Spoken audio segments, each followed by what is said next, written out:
नमस्कार, मी तन्मय टिल्लू. झी 24 तासच्या या विशेष मुलाखतीमध्ये आपलं सर्वांचं स्वागत. मुंबई विद्यापीठाला लाभलेले नवे कुलगुरू, येतं नवं शैक्षणिक धोरण, या अनुषंगानं आज मुंबई विद्यापीठाचे कुलगुरू प्राध्यापक डॉक्टर रवींद्र कुलकर्णी यांच्याशी गप्पा मारायच्या, त्यांच्याशी संवाद साधायचा आहे. नेमकी आव्हानं काय आहेत नव्या शैक्षणिक धोरणातली, त्याची अंमलबजावणी कशी होणार आहे, या अनुषंगानंच त्यांच्याशी चर्चा करायची आहे. त्यांचं मी खूप खूप स्वागत करतो. सर, खूप खूप स्वागत झी 24 तासच्या या खास मुलाखतीत. सर, मुंबई विद्यापीठ म्हटलं तर त्याला एक इतिहास आहे. अगदी स्वातंत्र्य चळवळीपासून ते सामाजिक चळवळीपर्यंत मुंबई विद्यापीठाशी कनेक्शन जोडलं गेलेलं पाहायला मिळालं आहे. अशामध्ये आज इतक्या सगळ्या घटना घडल्यानंतर, साधारणतः कोरोनाचा काळ गेला, शिक्षण क्षेत्रात बरेच बदल होत गेलेले पाहायला मिळाले. आज मुंबई विद्यापीठ नेमकं कुठे आहे? मुंबई विद्यापीठाला 166 वर्षाचा एक दैदिप्यमान लिगसी आहे, इतिहास आहे. मुंबई विद्यापीठाने 5 भारतरत्नही दिलेले आहेत आणि जगभरात मुंबई विद्यापीठाचा एक चांगला नावलौकिक आहे, जिथं जगभर मुंबई विद्यापीठाचे विद्यार्थी पसरलेले आहेत. आणि त्यामुळे एक प्रकारचे मुंबई विद्यापीठाला एक ग्लोबल लिंकेज आहे असं आपण म्हणू शकतो. हे ग्लोबल लिंकेज आणि लिगसी नुसतीच मेंटेन करायची चॅलेंज नाही, तर ते अजून पुढं न्यायचं आणि येणाऱ्या राष्ट्रीय शैक्षणिक धोरण असेल, ग्लोबलायझेशन ऑफ हायर एज्युकेशन असेल, ग्लोबल सिटिझनशिप एज्युकेशन असं आपण जेव्हा ह्या वेगळ्या टर्मिनॉलॉजी वापरतो, तेव्हा निश्चितच मुंबई विद्यापीठाला आपल्या काही धोरणामध्ये अधिक चांगल्या तऱ्हेनं भर टाकून पुढं विद्यापीठाला ग्लोबली ॲक्सेप्टेबल कसं करायचं हे या दृष्टीनं मुंबई विद्यापीठाचं एक महत्त्वाचं चिंतन निश्चितच आहे. आणि खरोखरच विद्यापीठाची तशी जागतिक स्तरावर एक रेकग्निशन आहे. युरोपियन युनियनच्या युनिव्हर्सिटीज असतील, US-च्या युनिव्हर्सिटीज, सगळीकडं मुंबई विद्यापीठ एक चांगल्या प्रकारे लिंकेज आहे. इथले प्राध्यापकही वेगळ्या प्रोजेक्ट्सवर काम करतात. त्यामुळे या जे काही डेव्हलपमेंट होते त्या डेव्हलपमेंटमध्ये अधिक भर घालून मुंबई विद्यापीठाचं जे काही रँकिंग असेल, ह्या सगळ्याच्या बाबतीतलं स्तर वाढवणे हा पार्ट महत्त्वाचा आहे. दुसरा महत्त्वाचा भाग जो राष्ट्रीय शैक्षणिक धोरण जे 2020ला आपल्या भारत सरकारने ॲक्सेप्ट केलं आणि त्यानंतर महाराष्ट्र सरकारने 20 एप्रिल, नंतर 16 मे आणि 4 जुलैच्या 3 वेगवेगळ्या GRच्या अनुषंगाने अंडर ग्रॅज्युएट, नंतर पोस्ट ग्रॅज्युएट आणि इंजिनिअरिंग प्रोग्रॅम या संदर्भातल्या मार्गदर्शक तत्त्वे जारी केले. त्याचं एक अगदी सखोल परिणामकारक अंमलबजावणी करणं हे मुंबई विद्यापीठाचं एक निश्चितच महत्त्वाचं उद्दिष्ट आणि ध्येय आहेच. हे करता करता विद्यार्थ्यांना एक परिणामकारक, फ्लेक्झिबल, मल्टीडिसिप्लिनरी एज्युकेशन मिळावं हे त्यातून निश्चितच अधोरेखित आहे. आणि मुंबई विद्यापीठ राष्ट्रीय शैक्षणिक धोरणाचं इम्प्लिमेंटेशन करण्याच्या दृष्टीनं स्वतःला महाराष्ट्रात अग्रेसर करू इच्छिते. त्याचबरोबर राष्ट्रीय स्तरावरही एक चांगलं राष्ट्रीय शैक्षणिक धोरण राबवणारं विद्यापीठ असंही नावलौकिक आम्हाला त्यातून पुढं न्यायचं आहे. सर, आत्ता तुम्ही NEPचा उल्लेख केलात. तुम्ही राज्यातल्या NEPच्या बाबत खूप अग्रेसर भूमिका घेतली होती, त्याचे अध्यक्ष देखील तुम्ही होता. त्या दृष्टीनं काय अंमलबजावणी करताना नेमकी आव्हानं काय आहेत यातली? कारण अचानक हा पॅटर्न सगळा बदलतोय, आपण बदलणार आहोत हा पॅटर्न, त्यातली आव्हानं काय असणार आहे? खरं सुरुवात आपण फायदे बघून मग आव्हानाकडे वळू. म्हणजे राष्ट्रीय शैक्षणिक धोरण विद्यार्थ्यांना एक वेगळ्या प्रकारच्या फ्लेक्झिबिलिटी देते. Choosing courses from different discipline हे एक फार महत्त्वाचा पार्ट आहे. सर्वात महत्त्वाचं फार मोठं वाक्य आहे की elimination of compartmentalization across arts, humanities, sciences, engineering, pharmacy, sports असं जे म्हणताय, त्याच्यामुळं हे कंपार्टमेंटलायझेशन इलिमिनेट करणे आणि त्या दृष्टीने विद्यार्थ्यांना वेगवेगळ्या डिसिप्लिनचे कोर्सेस चूज करण्याचं स्वातंत्र्य देणे, एका डिसिप्लिनवरून दुसऱ्या डिसिप्लिनकडे जाणे आणि मल्टिपल एंट्री आणि मल्टिपल एक्झिट याचा त्यांना बेनिफिट घ्यायचा एक निश्चित संधी त्यात मिळते. आता निश्चित जेव्हा आपण म्हणतो की ह्या सगळ्या वेगवेगळ्या बेनिफिट्स जेव्हा राष्ट्रीय शैक्षणिक धोरण विद्यार्थ्याच्या दृष्टीने देतं, म्हणजे एक प्रकारे असं म्हणता येईल की विद्यार्थ्याला जेव्हा त्याच्या कोर्सेसचे कॉम्बिनेशन्स करून एक डिग्री घेण्याची त्याला संधी राष्ट्रीय शैक्षणिक धोरण देतं, त्या दृष्टीनं महाविद्यालय, विद्यापीठ यांना स्वतःला त्यामध्ये काही परिणामकारक बदल निश्चित घडवून आणावे लागतात. आणि या दृष्टीने सर्वात महत्त्वाचा घटक म्हणजे शिक्षक आहे. आणि महाराष्ट्रातल्या शिक्षकांचं, प्राध्यापकांचं खरोखर कौतुकास्पद बाब आहे की त्यांनी या सगळ्या शैक्षणिक धोरणाचा चांगला अभ्यास केला आणि त्या दृष्टीनं म्हणजे मला वाटतं तो अकस्मात आलेला नाही. गेल्या 1 वर्षभर याचं एक मंथन चालू होतं. शिक्षकांनी त्या वेगळ्या माध्यमातून वर्कशॉप्स असतील, ट्रेनिंग प्रोग्राम्स असतील, यातून हे धोरण कसं आहे हे समजून घेतलं. आणि त्यानंतर महाराष्ट्र सरकारने जी स्टेअरिंग कमिटी केली होती, त्या स्टेअरिंग कमिटी सगळ्या विद्यापीठाच्या कुलगुरू, प्रकुलगुरू, डीन्स, स्वायत्त महाविद्यालयाचे प्राचार्य यांच्याशी इंटरॅक्शन करून एक चांगल्या प्रकारचं फ्रेमवर्क जे शिक्षकांना समजेल अशा तऱ्हेनं ते दिलं आणि शिक्षकांनी त्याचं चांगलं स्वागत केलं. ही खरं महत्त्वाची गोष्ट आहे. त्याच्यात सर्वात महत्त्वाचं चॅलेंज काय असणार? सर्वात चॅलेंज म्हणजे याच्यामध्ये एक 6 आपण समजा UGचं घेतलं, ज्याच्यामध्ये आपण 3 किंवा 4 इयर UG प्रोग्राम असं म्हणतो, तर त्यामध्ये 6 वर्टिकल्स आहेत. तर तो विद्यार्थी कोर सब्जेक्ट घेतो, म्हणजे जी आजही आपण म्हणतो की जसं BSc मॅथमॅटिक्स आहे, BSc केमिस्ट्री, BA हिस्ट्री, असं जे आपण साधारणतः डिग्री घेऊन विद्यार्थी बाहेर पडतो, स्वरूप तसंच आहे. फक्त त्याला आपण आता त्या डिग्रीला तो जो फिजिक्स, केमिस्ट्री हे जे त्याला आपण कोर सब्जेक्ट म्हणतो. अच्छा. आणि या कोर सब्जेक्ट सोबत विद्यार्थ्याला इतर विषय घेण्याची संधी आता उपलब्ध झाली. म्हणजे आता समजा आपण पूर्वीचं उदाहरण घेतलं, जर BSc केमिस्ट्री असेल तर त्याला केमिस्ट्री आणि सायन्स फॅकल्टीचे इतर सब्जेक्ट असं घेऊन पुढे जाण्याची पूर्वीचं फ्रेमवर्क होतं. आताच्या फ्रेमवर्कमध्ये तो केमिस्ट्री कोर सब्जेक्ट घेतानाच त्याला जर वाटत असेल की मला या दृष्टीनं इकॉनॉमिक्स हा विषय घ्यायचा आहे मायनर म्हणून, कोर माझा केमिस्ट्री आहे जो फोकस ऑफ डिग्री आहे, तर मी इकॉनॉमिक्स मायनर घेतो. अधिक लवचिकता त्यात आणलेली, अधिक लवचिकता आली, त्यामुळे त्याला तोही विषय शिकायला मिळतो. आणि याच्यातून नॅचरली जो कोर आणि मायनर या दोन्हीचं शिक्षण घेऊन तो पुढे जातो. हे करताना त्या कोरमधलं जे काही स्किल्स लागतात, आपण जे म्हणतो की विद्यार्थी हा एम्प्लॉयबल झाला पाहिजे डिग्री मिळाल्यानंतर, तर त्या एम्प्लॉयबिलिटीच्या अँगलनी व्होकेशनल स्किल्सचं त्याच्यात इंट्रोडक्शन झालेलं आहे. म्हणजे केमिस्ट्री असेल तर काय व्होकेशनल स्किल्स लागतील, तर ते व्होकेशनल स्किल्स आपण म्हणूया की त्याला इन्स्ट्रुमेंटेशन हँडल करता आली पाहिजे, त्याला छोटा पायलट प्लॅन्टवर टेस्टिंग करता आली पाहिजे, छोट्या लेवलचं सिंथेटिक प्रोडक्शन त्याला करता आलं पाहिजे. ह्या प्रकारच्या ज्या काही ॲनालिटिकल असेल, प्रोसेसिंग पॉईंट ऑफ व्ह्यूनं असेल आणि त्याच्या मॉनिटरिंगच्या क्वालिटी ॲश्युरन्सच्या प्रक्रिया असेल, या सगळ्यांचं त्याला ज्ञान त्यातून मिळतं आहे आणि तो त्या दृष्टीने बाहेर पडतो. आता याच्यातला सर्वात महत्त्वाचा जो पार्ट आहे की याला ऑन जॉब ट्रेनिंग पण दिलेली, म्हणजे त्यांनी ॲक्च्युअल एक्सपिरियन्स घ्यायचा. व्होकेशनल स्किल्स तुम्हाला हँड्स ऑन एक्सपिरियन्स देतात, पण ते हँड्स ऑन एक्सपिरियन्स डेमॉन्स्ट्रेट करण्यासाठी त्याला एखाद्या इंडस्ट्रीमध्ये काम करणं आवश्यक आहे. म्हणजे सर्वात महत्त्वाचं चॅलेंज जे आहे की प्रत्येक विद्यापीठाने आणि महाविद्यालयाने एक चांगलं इंडस्ट्री इन्स्टिट्यूट इंटरॅक्शन करणं आणि त्यातून इंडस्ट्रीशी संपर्क साधणे, विद्यार्थ्यांना ऑन जॉब ट्रेनिंग देण्यासाठी ती सुविधा उपलब्ध करून देणे आणि प्राध्यापकांनी पण इंडस्ट्रीसोबत चांगला कनेक्ट करून कन्सल्टन्सी देणे, आपलं प्रोफेशनल स्किल्स वाढवणे, या दृष्टीनं कार्यरत राहणे हाही त्यात महत्त्वाचा टप्पा येतो. आणि यासोबतच कारण मल्टी इन्स्टिट्यूशनल लर्निंगसुद्धा असल्यामुळे विद्यापीठाला credit base fee structure mechanism करावं लागेल. याला खूप चांगल्या प्रकारचं end to end digitisation system लागेल. याच्यात मॅन्युअल मोड फारसा चालणार नाही. तर ह्या सगळ्या सिस्टीम्स मला वाटतं महाविद्यालयांना आणि विद्यापीठांना केले, हे एक चॅलेंजेस म्हणता येते.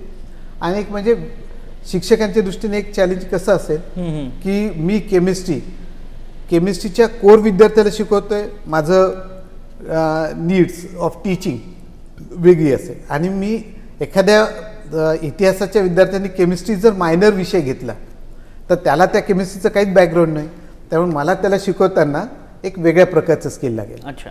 ह्या प्रकारचे स्किल्स मिळवणं हा त्या शिक्षकांच्या दृष्टीनं एक महत्त्वाचा टप्पा आहे.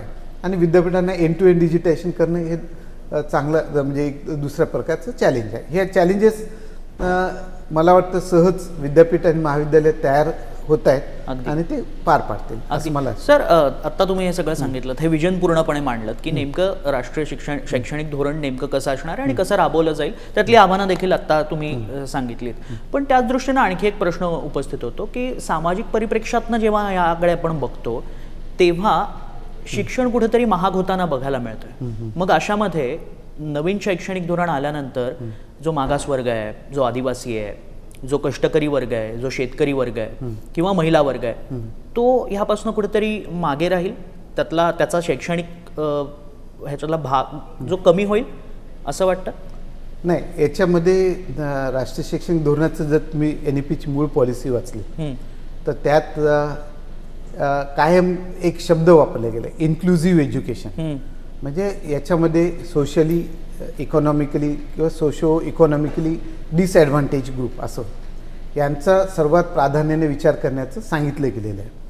आणि त्या दृष्टीने UGCने आत्ताच एक रिसेंटली एक सर्क्युलर पण काढले की लर्नर सपोर्ट सिस्टीम असावी, विशेषतः ज्यांना सोशली विकर सेक्शन्सना सपोर्ट करण्याच्या दृष्टीनं, त्यांना मार्गदर्शन करण्याच्या दृष्टीने. कारण याच्यात वेगवेगळी जेवढी फ्लेक्झिबिलिटी आली तर त्यात गोंधळी निर्माण होण्याची शक्यता असते.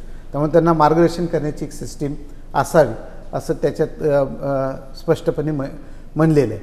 त्याशिवाय असंही आपल्याला की याच्या कुठल्याही विद्यार्थ्याला शिक्षणापासून वंचित राहू नये या दृष्टीनं प्रत्येक विद्यापीठाने आणि महाविद्यालयाने धोरण निश्चित आखणं आवश्यक आहे. या वेगवेगळ्या विद्यार्थ्यांसाठी फायनान्शियल स्कीम्स पण उपलब्ध करून द्याव्यात, म्हणजे ज्याच्याकरून त्यांना याचा सपोर्ट होईल.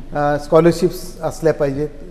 स्कॉलरशिपच्या सिस्टीम्स आता आहेतच, पण याच्यामुळे शिक्षण असं महाग होणं असं अपेक्षित नाही, कारण मुळात ही फक्त रिस्ट्रक्चरिंग आहे.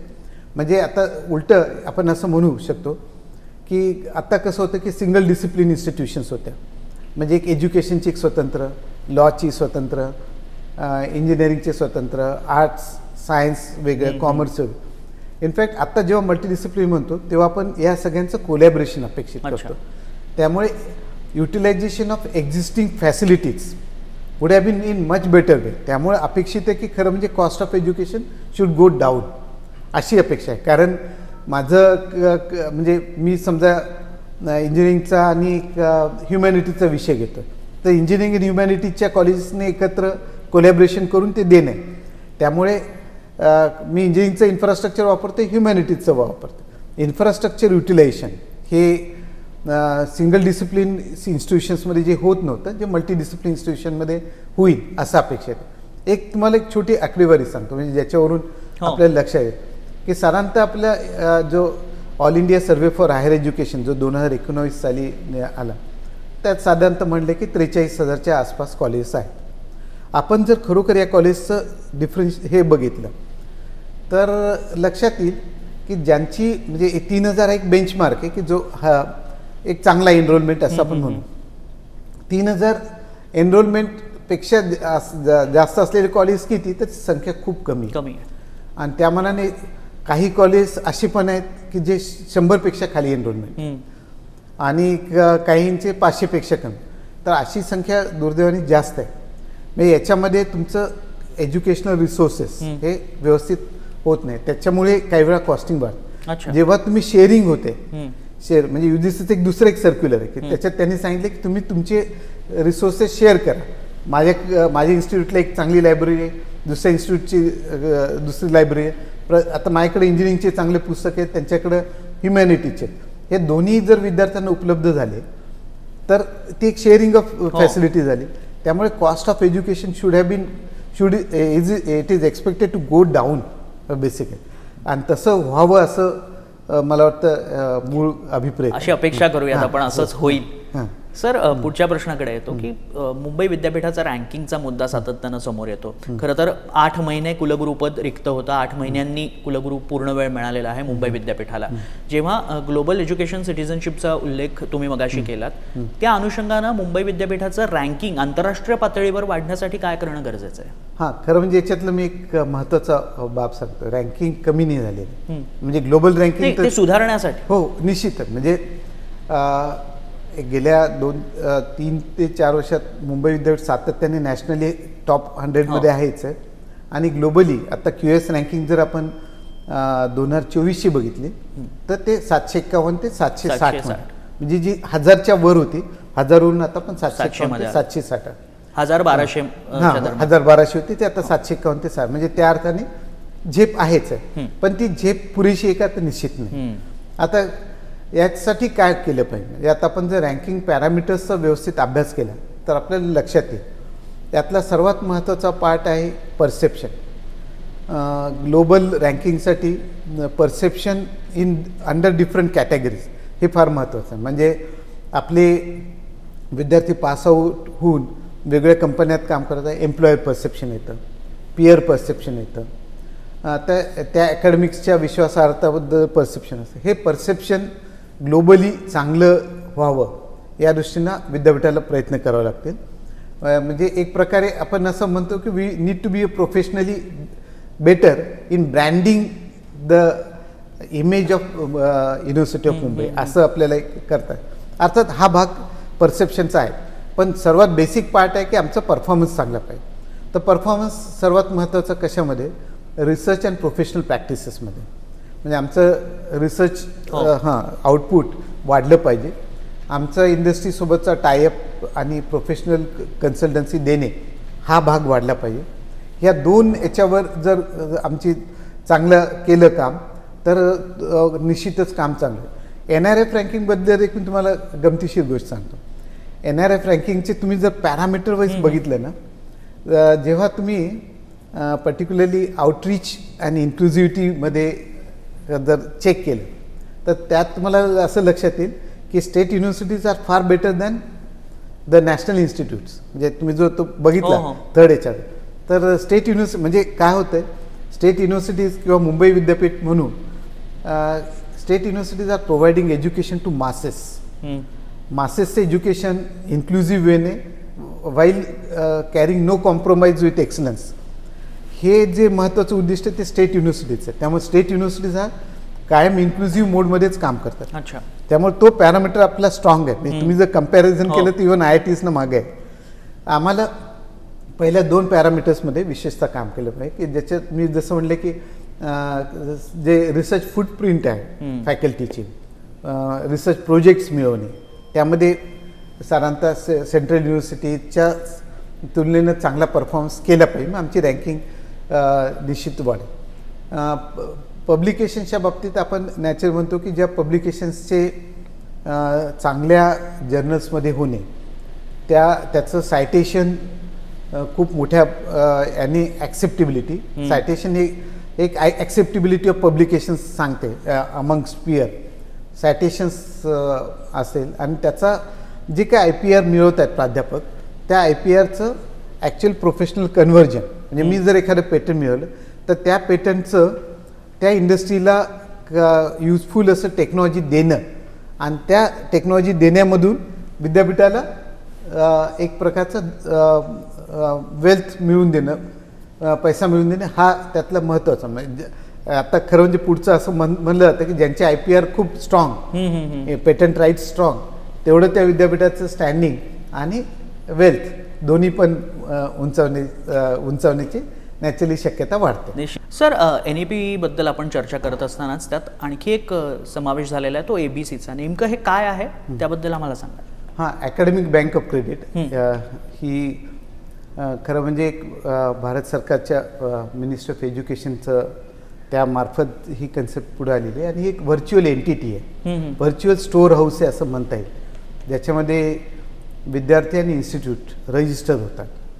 आता आपण जेव्हा क्रेडिट च्या माध्यमातून आपण विद्यार्थ्याचं रेकग्निशन करतो, सर्टिफिकेट मिळालं, डिप्लोमा डिग्री किंवा ऑनर्स आणि ऑनर्स विथ रिसर्च डिग्री, तर हे यासाठी जे लागणारे क्रेडिट्स कुठे स्टोअर होतात तर ते अकॅडमिक बँक ऑफ क्रेडिट. अच्छा, त्यामुळे ह्या ABC एक प्रकारे क्रेडिट स्टोरेज, क्रेडिट ट्रान्सफर आणि क्रेडिट रिडेम्पशन असं मेकॅनिझम. म्हणजे specific number of credit store झाले की मग त्याचं सर्टिफिकेट, डिप्लोमा किंवा डिग्रीसाठी रेकग्निशन होणे हा क्रेडिट रिडेम्पशन म्हणून पार्ट आहे. याच्यामध्ये विद्यार्थ्याला जो वेगवेगळ्या हायर एज्युकेशन इन्स्टिट्यूटमध्ये ॲडमिशन घेतो त्याला ABCवर एनरोल होणं अपेक्षित आहे. अच्छा.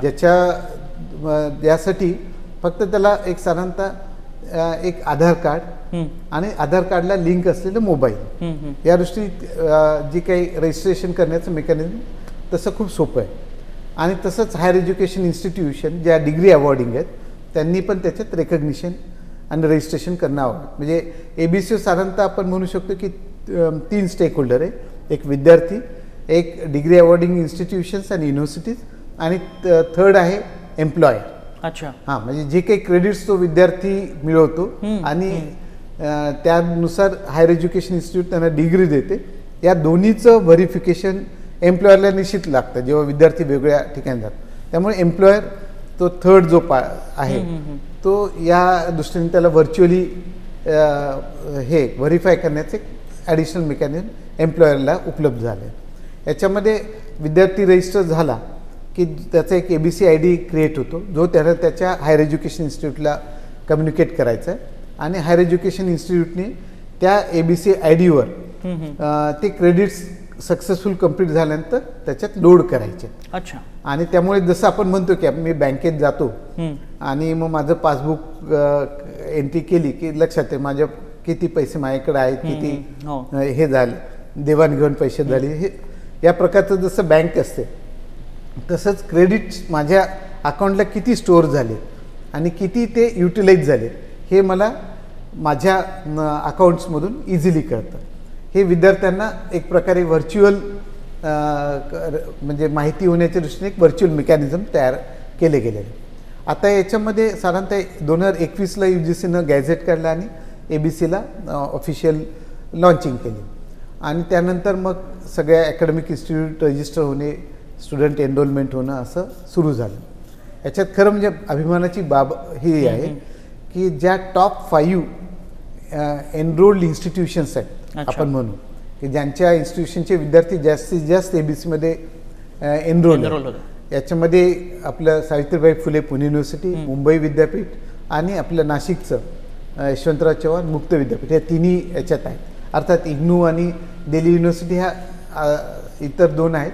म्हणजे आपण टॉप 5मध्ये बराच म्हणजे काळापासून आपण तो आपलं स्थान मेंटेन केलं. म्हणजे आपलं खूप चांगल्या प्रकारे स्टुडंटचं एनरोलमेंट झालं. आता भविष्यात म्हणजे आता आपण म्हणले ना की 2023-24 पासून राष्ट्रीय शैक्षणिक धोरणाचं महाराष्ट्रात इम्प्लिमेंटेशन हे विद्यापीठ कॅम्पस आणि स्वायत्त महाविद्यालयामध्ये सुरू झालं.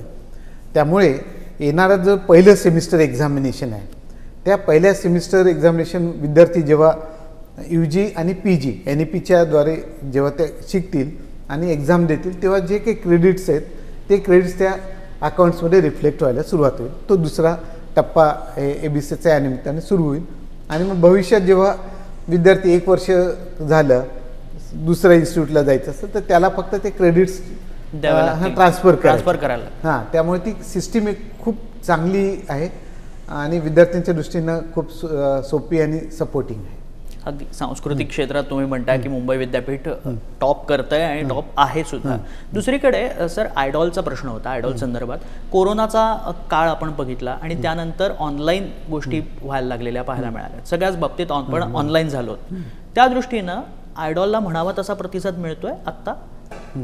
त्याची स्थिती काय आहे सध्या? आत्ता खरं म्हणजे मान्य करतो की मध्ये थोडं हे झालं होतं पण आयडॉलचा आता परत परफॉर्मन्स वाढत चाललं. कारण मुंबई विद्यापीठाला जेव्हा A++ ग्रेड मिळाला नॅकच्या त्यानुसार मग आयडॉलला एक प्रकारची रिकग्निशन डिस्टन्स एज्युकेशन ब्युरो UGCचं त्यातून पुढं आलं आणि त्यांना इव्हन आयडॉलला काही ऑनलाईन कोर्सेससाठी सुद्धा परवानगी मिळाली आणि आता नुकतंच त्यांनी MBA पण सुरू केलेलं आहे. तर एवढंच आहे की आयडॉलला आता काही दृष्ट्यांनी बदलणं कशा अँगलनी आहे की मूळ आयडॉलची एस्टॅब्लिशमेंट आपण बघितली की असं म्हणू की आपण वर्किंग प्रोफेशनल्ससाठी ज्यांना वर्किंग आहे पण त्यांना शिकायचं आहे त्यांच्यासाठी ही एक मेकॅनिझम म्हणून आयडॉल एस्टॅब्लिश झालं आणि ते चांगल्या तऱ्हेनं त्यांनी केलंच. आणि त्यातून खरं म्हणजे आपण जो म्हणतो नेहमी आर्थिकदृष्ट्या सामाजिकदृष्ट्या या विद्यार्थ्यांसाठी आयडॉल एक खरंच एक एक केंद्र आहे जिथं ते त्यांना शिक्षण घ्यायची खूप चांगला प्लॅटफॉर्म कमी पैशामध्ये कमी शुल्कामध्ये मिळतं. तर हे करतानाच मला वाटतं आयडॉलला काही गोष्टी अजून पुढे न्यायच्या आहेत, जे म्हणजे की रेग्युलर एज्युकेशनमध्ये ई कंटेंट डेव्हलपमेंटला खूप मोठं आता महत्त्व प्राप्त होतं आहे. असं UGCनं म्हटलं आहे की तुम्ही 40% ऑफ द टोटल क्रेडिट 40% पर्यंत ऑनलाईन एज्युकेशन घेऊ शकता. NEPचं म्हणणंच आहे की फेस टू फेस हे एक मोड आहे, ऑनलाईन दुसरा मोड आहे, डिस्टन्स एज्युकेशन थर्ड मोड आहे आणि हायब्रिड मोड हा चौथा आहे. या चारही मोडची फ्लेक्झिबिलिटी देणं हे NEPनं वारंवार अधोरेखित केलं. या दृष्टीनं मला वाटतं आयडॉल हे खूप मोठं सेंटर व्हावं, ज्या सेंटरनी ई कंटेंट डेव्हलपमेंटमध्ये स्वतःला अग्रेसर व्हावं. या दृष्टीनं चांगले कोर्सेस द्यावे, जे कोर्सेस मुंबई विद्यापीठाच्याच नाही इतर विद्यापीठांनाही ते उपलब्ध करून द्यावे. या दृष्टीनं मला वाटतं आयडॉलनी त्यांच्या सगळ्या संचालकांनी आणि त्यांच्या शिक्षकांनी या दृष्टीनं काम करायला सुरुवात केली. त्यामुळे तुम्हाला दिसेल येणाऱ्या काही वर्षात आयडॉल हे खूप मोठं शिक्षणाचं केंद्र झालेलं असेल, असा मला या निमित्तानं आत्मविश्वास आपल्यासमोर प्रेझेंट. त्याच अनुषंगानं प्रश्न आहे की उपकेंद्रही त्या मानाने सक्षम होणं गरजेचं आहे, त्यासाठी काय पावलं उचलली जातात? हो, आता उपकेंद्राचं टर्मिनॉलॉजी उपपरिसर झाली आहे. महाराष्ट्र पब्लिक युनिव्हर्सिटी ॲक्ट 2016 त्याच्यात त्यांनी उपकेंद्राचं उपपरिसर सब कॅम्पस म्हणून. आणि त्यात जर ॲक्टचं विशेष अवलोकन केलं तर लक्षात येईल की त्यांना उपपरिसर हे it needs to work as a decentralisation mechanism. म्हणजे समजा आपण म्हटलं की रत्नागिरी उपपरिसर आहे, तर याचा अर्थ रत्नागिरी उपपरिसर हा रत्नागिरीतल्या महाविद्यालयांसाठी एक सपोर्टिंग मेकॅनिझम झालंच पाहिजे. म्हणजे इन ॲडिशन टू, म्हणजे त्यांनी कोर्सेस रन करणे, MSc MA MCOM program run करणे हा पार्ट आहेच त्यांच्याकडे. पण त्याशिवाय म्हणजे रत्नागिरी जिल्ह्यामध्ये जेवढे कॉलेजेस आहेत, सिंधुदुर्ग सबपरिसर असेल त्यांनी सिंधुदुर्गमधले जेवढे कॉलेज, त्या कॉलेजसाठी सपोर्टिंग मेकॅनिझम होणं अपेक्षित आहे. त्या दृष्टीनं आमची रचना चालू आहे की ठाणे, रत्नागिरी, सिंधुदुर्ग या सब परिसरांना स्ट्रेंथन करणं आणि त्या स्ट्रेंथनिंगमधून महाविद्यालयांना एक सपोर्टिंग सिस्टीम करणं आणि हळूहळू त्यांनी स्वतःला एक चांगल्या प्रकारचं शैक्षणिकदृष्ट्या, प्रशासकीयदृष्ट्या आणि त्याचबरोबर त्या भागाच्या गरजा धरून संशोधन अशा तिन्ही गोष्टीमध्ये त्यांनी स्वतःला अग्रेसर करायचं, असं धोरण आम्ही त्या बोर्ड ऑफ सब कॅम्पसच्या माध्यमातून राबवत आहे. NEPचा मुद्दा आपण मगाशी त्याच्या संदर्भात चर्चा केली, त्याच अनुषंगानं हा प्रश्न आहे की उपकेंद्र तर सक्षम होतीलच तुमच्या विजनमधनं, पण NEPच्या माध्यमातून स्किल डेव्हलपमेंट कशी काय करता येईल किंवा त्यांना रोजगार कसा काय मिळवता येईल यासाठी NEP कसं पूरक ठरणार आहे? हां, आता याच्यात खरं हा सर्वात म्हणजे महत्त्वाचं म्हणजे हा वारंवार चर्चा केला गेलेला विषय. याच्यात आपण एक लक्षात घेतो की मल्टिपल एंट्री एक्झिटचं पण याच्यातून हे घेतो. म्हणजे की आत्ता म्हणजे विद्यार्थी एंट्री केले तर यापूर्वी 3 वर्ष नंतरच डिग्री घेऊन बाहेर, आता त्यांना प्रत्येक लेवलला तो बाहेर पडू शकतो. म्हणजे लेवल 5 झाली म्हणजे फर्स्ट इयर झालं तर सर्टिफिकेट, सेकंड इयर झालं तर डिप्लोमा, मग डिग्री, असं प्रत्येक टप्प्यावर त्याला बाहेर पडण्याला एक एक्झिट दिलेली. आता हे करताना प्रत्येक स्टेजला म्हणजे आपण फक्त 3 वर्ष डिग्री किंवा 4 वर्षाची ऑनर्स किंवा ऑनर्स विथ रिसर्च डिग्री एवढाच न विचार करता आपण सगळ्या टप्प्यांचाच विचार करूया. म्हणजे ज्याच्यात एम्प्लॉयबिलिटी करण्याची कशी व्यवस्था आखलेली. म्हणजे आता आपण समजा एखादं म्हणलं की फर्स्ट इयर नंतर तो जेव्हा एक्झिट होतो, तर तो एक्झिट होताना नॅचरली सगळेच काही एक्झिट करत नाही, काही जण मॅक्झिमम लोक कंटिन्यू करतील, पण जे काही एक्झिट करतात त्यांनी एम्प्लॉयबल कसं व्हावं याचा विचार त्या करिक्युलममध्ये केलेला आहे. म्हणजे असं पण म्हटलं की फर्स्ट इयरला जेव्हा तो एक्झिट होतो 40 ते 44 क्रेडिट आहे, त्यामुळे त्यांनी व्होकेशनल आणि स्किल एनहान्समेंटचे साधारणतः किमान 8 क्रेडिट्स त्यांनी ते कंप्लीट करावे, 6 to 8 क्रेडिट त्यांनी करावे अशी रचना केली गेली, ज्यातून त्याला त्या विषयाशी संबंधित स्किल्स घेऊन तो बाहेर पडू शकला. हे झाल्यानंतर 40 ते 44 ज्याच्यामध्ये व्होकेशनल स्किल्स आहेत ते केल्यानंतर तो जेव्हा एक्झिटसाठी तो त्या कॉलेजला किंवा विद्यापीठाला सांगतो की मला एक्झिट व्हायचं, तर त्याला एक ॲडिशनल जर तो सायन्स, आर्ट्स, कॉमर्सचा विद्यार्थी असेल तर 4 क्रेडिट आणि इंजिनिअरिंगचा विद्यार्थी असेल तर 8 क्रेडिट, याचं त्यांनी ॲडिशनल स्किल्स घ्यायचे. अच्छा, म्हणजे ते कशा प्रकारचे, एक तर समजा आता आपण केमिस्ट्री, आता माझा विषय असं म्हणतो द्यायचं ते एक्झाम्पल येतं, तर केमिस्ट्रीचा विद्यार्थी असेल तर त्यानं काय करायचं, तर त्याला समजा केमिकल इंडस्ट्रीत काम करायचं, तर त्याला ज्या प्रकारचं काम अपेक्षित आहे त्या स्टेजला, त्या प्रकारच्या केमिकल इंडस्ट्रीजमध्ये त्याला 4 आठवड्याचं किंवा 2 महिन्याचं त्याने ट्रेनिंग घेणं अपेक्षित आहे. ते सक्सेसफुल ट्रेनिंग केल्यानंतरच त्याला ते फर्स्ट इयरचं सर्टिफिकेट अवॉर्ड होईल. याचा अर्थ काय झाला, व्होकेशनल स्किल्स म्हणून त्याला हँड्स ऑन स्किल्स मिळाले इन्स्ट्रुमेंट ऑपरेट करण्याचे, आणि इंडस्ट्रीमध्ये गेल्यानंतर क्वालिटी कंट्रोल लॅबोरेटरीमध्ये त्यानं काम केलं आणि ते स्किल्स त्याने ॲक्च्युअल डेमॉन्स्ट्रेट केले. या दोन्हीचा संगम म्हणजे त्याला जॉबसाठी तो जेव्हाही कुठे इंटरव्ह्यू त्याचा कॉन्फिडन्स निश्चित असेल. 3rd इयर आणि फायनल इयरला पर्टिक्युलरली आपण बघतोय की ऑनर्स डिग्री असेल तर त्यांना 8 क्रेडिटची ऑन जॉब ट्रेनिंग म्हणलेली आहे, पर्टिक्युलर आर्ट्स कॉमर्स सायन्स. आणि इंजिनिअरिंगचं असेल तर इंजिनिअरिंगला 6 महिन्याची ट्रेनिंग अपेक्षित केली. म्हणजे ऑन जॉब ट्रेनिंग हा खूप महत्त्वाचा पार्ट आहे आणि त्यांनी ते करावं असं आहे. तर नॅचरली जेव्हा 8 क्रेडिट म्हणल्यावर तो किमान 3 महिने ट्रेनिंग करतोय आणि जो 12 क्रेडिट इंजिनिअरिंगला आहे तो 6 महिने करतोय, असं साधारणतः ते आहे. त्या इंडस्ट्रीमध्ये काम करायचं. ते करता करता अर्थात तो त्याचं इंजिनिअरिंगमध्ये ही पण अजून एक रचना दिली की तो 12 क्रेडिट म्हणजे 6 महिन्याची करता करता तो काही ऑनलाईन कोर्सेस पण ॲडिशनली घेईल. म्हणजे त्याचा अभ्यासाचाही जो पार्ट आहे थेरी बेस असं म्हणतो तोही कव्हर होतोय आणि प्रॅक्टिकल ॲस्पेक्ट्स पण येत आहेत. याला जोडून काही गोष्टी केल्यात की फील्ड प्रोजेक्ट्स आहेत, कम्युनिटी एंगेजमेंट प्रोजेक्ट्स, हे पण त्यांनी करणं अपेक्षित आहे. म्हणजे फील्ड प्रोजेक्ट म्हणजे कसं, परत केमिस्ट्रीचं उदाहरण घेऊन त्या केमिस्ट्रीच्या विद्यार्थ्यांनी एखाद्या ग्रामीण भागात जायचं आहे, साधारणतः 30 तासाचा तो 2 क्रेडिट असल्यावर 30 तास येतात. तिथं जाऊन त्यांनी समजा केमिस्ट्रीशी रिलेटेड काही फील्ड प्रोजेक्ट्स म्हणजे पाण्याचं ॲनालिसिस करावं, ग्रामीण भागात गेले पाण्यामध्ये डिझॉल्व्ह सॉलिड्स किती आहेत, पाणी पिण्या योग्य आहे की नाही. बॉटनीचा विद्यार्थी असेल त्याने बायोडायव्हर्सिटी बघावी. इकॉनॉमिक्सच्या विद्यार्थ्याने असेल तर ग्रामपंचायतचं बजेट कसं असतं ते समजून घ्यावं आणि त्या दृष्टीनं तो अभ्यास करून म्हणजे एक प्रकारे त्या फील्डवर जाण्यामुळे त्याचा जो कॉन्फिडन्स वाटतो तो वेगळा आहे.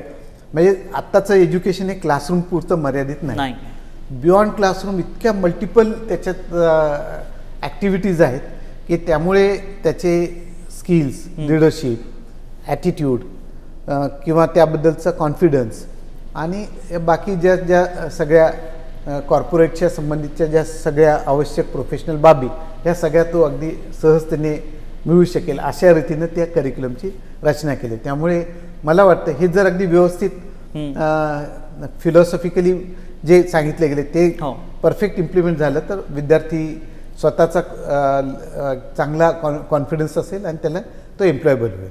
अगदी म्हणजे थोडक्यात साध्या सोप्या भाषेत म्हणायचं तर आधीचा विद्यार्थी हा घोकमपट्टी करून बाहेर पडायचा आणि मग जॉब शोधायचा आणि मग त्या जॉबवरती काम करता करता तो शिकायचा आणि मग त्याच्यात तो पुढे जायचा. बरोबर. आता तो आधी सगळं शिकेल, घोकमपट्टीही करेल, पासही होईल, पण परिपूर्ण होऊन बाहेर पडेल असं म्हणायला हरकत नाही. हां, बरोबर, अगदी अगदी परफेक्ट तसंच म्हणता येईल.